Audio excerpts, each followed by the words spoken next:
اس وقت میرے والد صاحب بھی پیدا نہیں ہوئے تھے. تو پردہ تو ہے نہیں, تو سیکنڈ کی میں آ گیا. پہلا جو چھپا تھا اس پہ نور جہاں کی فوٹو تھی. سنتے تھے رفیع کو, لتا کو. 69 میں آ کے کشور کمار مشہور ہوا. نا بس 3 دن کے لیے گئے, پھر آگے چلے کا آپ کا بن گیا, پھر 4 مہینے کا بن گیا. لیکن اس دوران آپ کی ایک مووی رہ گئی تھی. ایک یاد ہے, گھر آیا میرا پردیسی. اچھا, اور یہی وہ چیزیں ہیں جو آپ نے بتایا تھا کہ جب عامر خان سے ملاقات ہوئی, شاید افریدی نے اشارہ کیا کہ بس چلو, تو میں سوچنے لگا کہ تو جا رہا ہے میڈیکل میں, ڈاکٹر بننے, تو یہ تو نے کیا مانگا ہے. اور آپ کو خود کھانے میں کیا پسند ہے؟ لیکن وہ مجھے دیکھ کے چھوڑ دیتے تھے. اچھا. خانہ کعبہ میں تو ایک ہیبت تھی. سکھوں کا ایک گروپ گزرا, عورتیں مرد, وہ ایسے گزرتے انہوں نے ایسے مجھے دیکھا تو کہنے لگے طارق جمیل صاحب. میں کہا جی.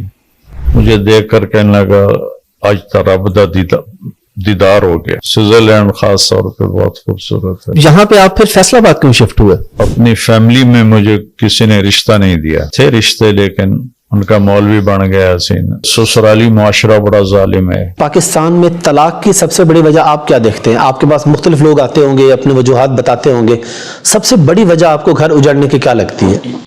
ایک چوکیدار نے کہا باہر ایک لڑکی رو رہی آپ سے ملنا چاہتی, اور ابھی آسٹریلیا کے لیے جا رہا ہوں میں. وسدے ہاسے تو وسدے ناسے, تیری جھوک دے آسے پاسے, تیری جھوک دے آسے سکو نفس پلیت پلیت کتا اساں ذات پلیت نہ ہاسے.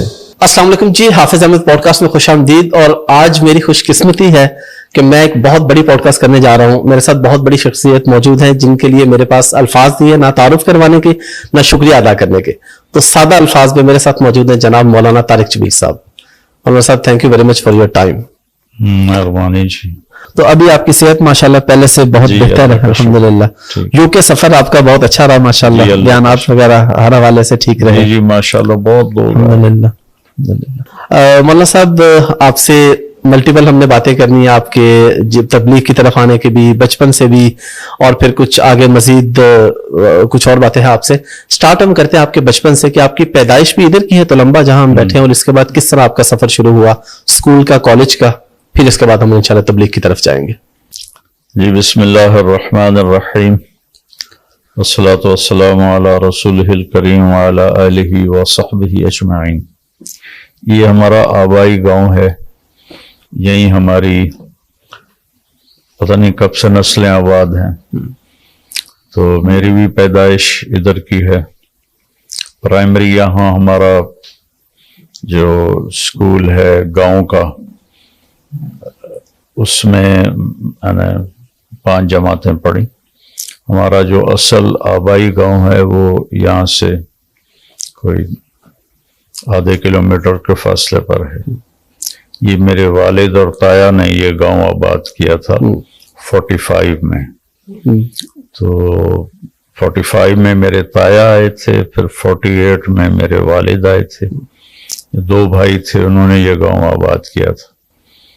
تو اسکول اس پرانے گاؤں میں تھا.